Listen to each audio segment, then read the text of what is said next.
Okey, kenapa saya memilih titik-titik hitam adalah ianya merupakan satu pengerjaan seni yang harus ditanggapi secara serius. Terutamanya apabila berhadapan dengan dialog-dialog yang terkandung dalam titik-titik hitam, di mana kalau kita perhatikan uh, intipati ataupun persoalan yang cuba diketengahkan dalam titik-titik hitam itu, naskah titik-titik hitam itu, ya, naskah Jamin, ditulis oleh naskah Jamin, ianya sangat mencabar sebenarnya, sebab kalau kita teliti, kalau kita perhatikan, dalam naskah itu tidak banyak aksi-aksi dramatik, tapi yang dramatiknya adalah dialog-dialognya, pengucapan-pengucapannya. Di situ saya merasakan ini satu cabaran, dan bagaimana nak mendramatikkan dialog-dialog tersebut. Ianya sangat mencabar pada saya. Jadi atas cabaran yang sedemikianlah, ianya boleh menguji sejauh mana kreativiti kita, sejauh mana kreativiti pengarah itu nanti, sejauh mana kreativiti aktor itu nanti. Itu yang sebenarnya. Dengan kalau kita dapat menangani cabaran-cabaran itu, ia merupakan satu bonus kepada pengarah, satu bonus kepada pelakon. Jadi that's why lah saya memilih titik-titik hitam kerana cabaran-cabaran yang sedemikian. Menggarap aksi dramatik mudah, tapi menggarap dialog-dialog untuk menjadikannya suatu aksi dramatik itu sulit. Okey, itu saja.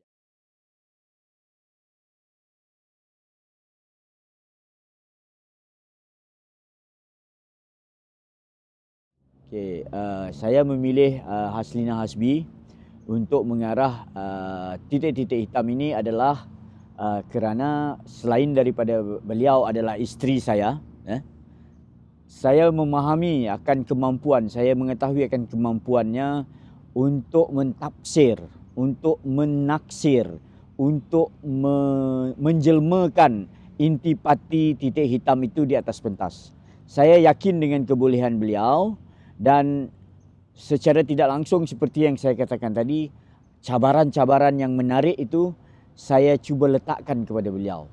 Ini akan membantu lagi alir kesenimanan beliau sebagai seorang aktivis teater, sebagai seorang pelakon. Kalau sebelum ini beliau hanya berlakon, dan mungkin ini satu peningkatan dalam karier keseniannya mengarah sebuah pementasan teater.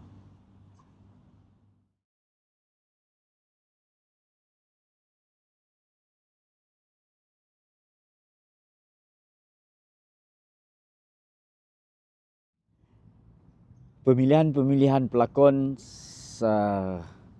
suatu yang sangat seru pada awalnya, satu yang sangat seru untuk memilih casting-casting yang bersesuaian, casting-casting yang bersesuaian dan tepat.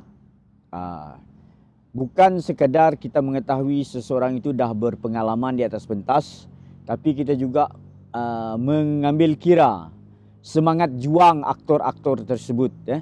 Sejauh mana aktor tersebut sanggup berhadapan dengan kesulitan-kesulitan, khususnya dalam menterjemahkan skrip kepada lakonan di atas pentas.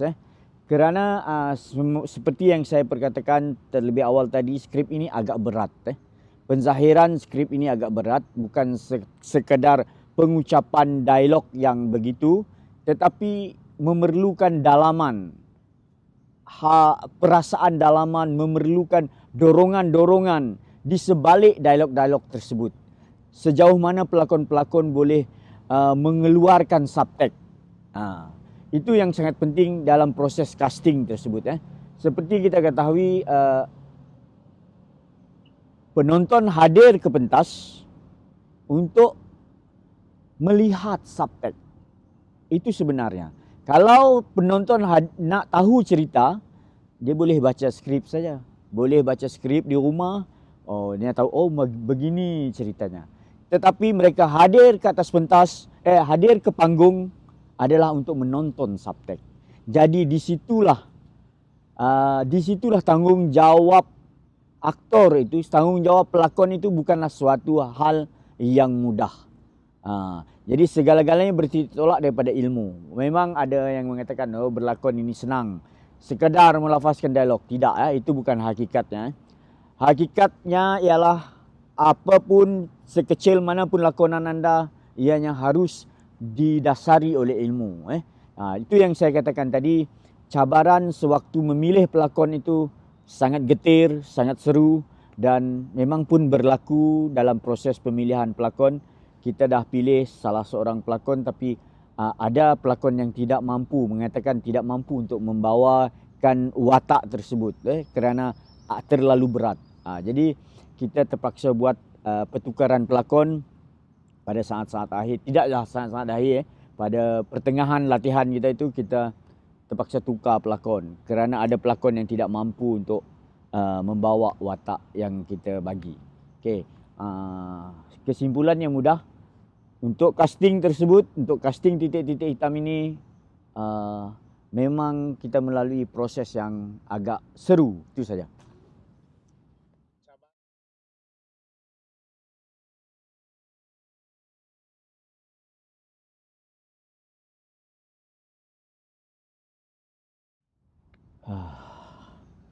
Cabaran sebagai produser titik-titik hitam, satu ialah of course dana. Dana pada waktu cuba mendapatkan dana itu melalui proses yang panjang.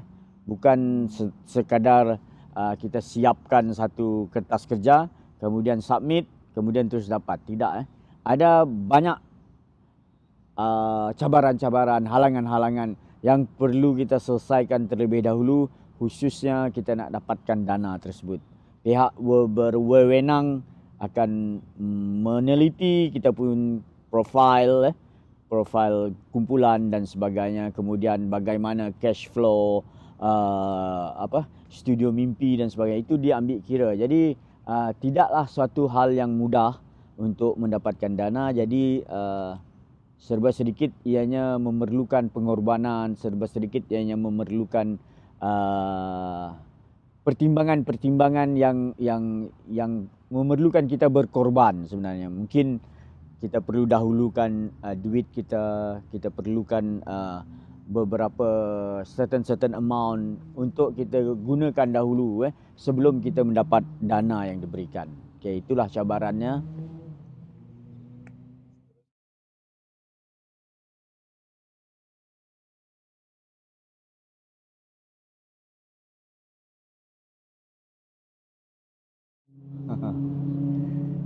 Titik-titik hitam akan menyajikan satu hidangan selain daripada melihat mereka beraksi di pentas, ianya juga menghidangkan juadah yang bersifat filosofi tentang kehidupan.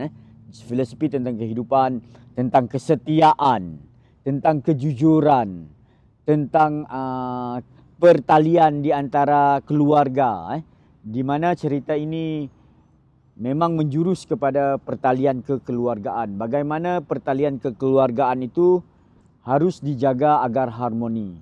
Dan kita tahu harmoni itu sulit sebenarnya. Okay? Jadi bagaimana nantinya garapan-garapan di atas pentas itu akan memberi makanan batin kepada penonton-penonton. Itu yang ingin kami sajikan kepada penonton. Mudah-mudahan mereka yang hadir menonton nanti merasa terisi batinnya, terisi mindanya, cerah pemikirannya dan sebagainya. Okey, itu yang kita harapkan daripada penonton.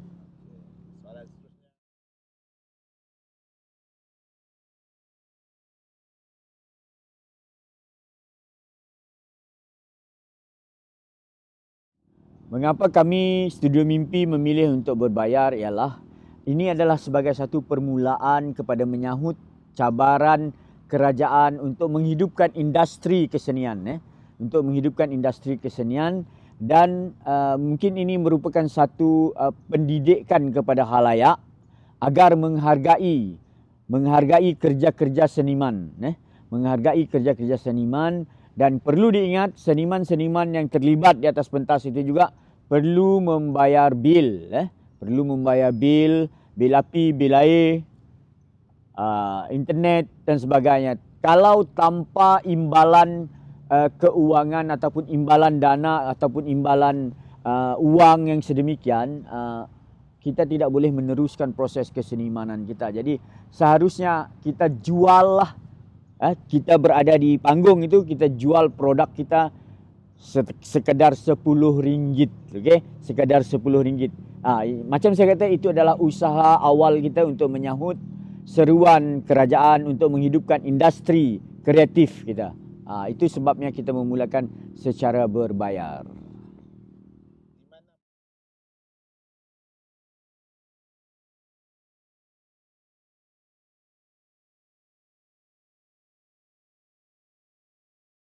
Okay. Tiket-tiket tersebut boleh diimbas pada QR code.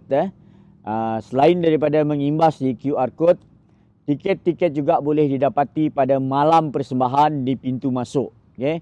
Di pintu masuk, dan kami, pihak produksi, pihak marketing kami akan keluar juga untuk ke pasar-pasar malam sebagai contoh untuk menjual secara bersemuka tiket tersebut dan menjual secara langsung. Mungkin nanti penonton boleh menemui kami di beberapa corner lah, di beberapa sudut di pasar malam, mungkin di Maktab Perguruan Batu Lintang, di mana tempat kami membuat persembahan tersebut. Dan yang paling mudah sekarang adalah imbas QR code secara online.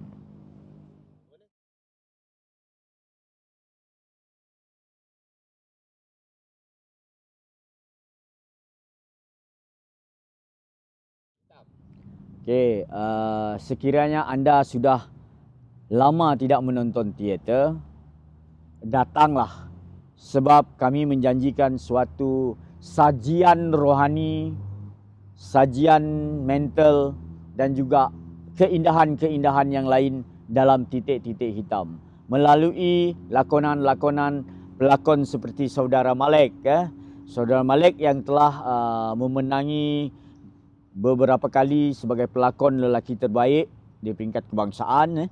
Begitu juga dengan penampilan Saudara Syafaat, di mana beliau pernah menjadi pelakon terbaik Festival Teater peringkat negeri dengan lakonan yang sangat mantap. Dan beberapa orang lagi lakonan aktivis seperti Ilya DJ di Era, Radio Era.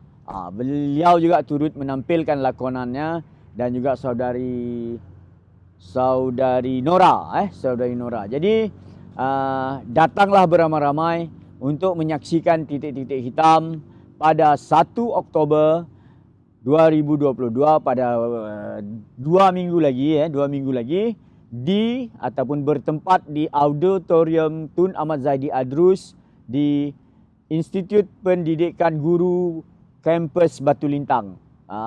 Di situlah persembahan ini akan berlangsung pada jam 8 malam. Jumpa di sana. Alright.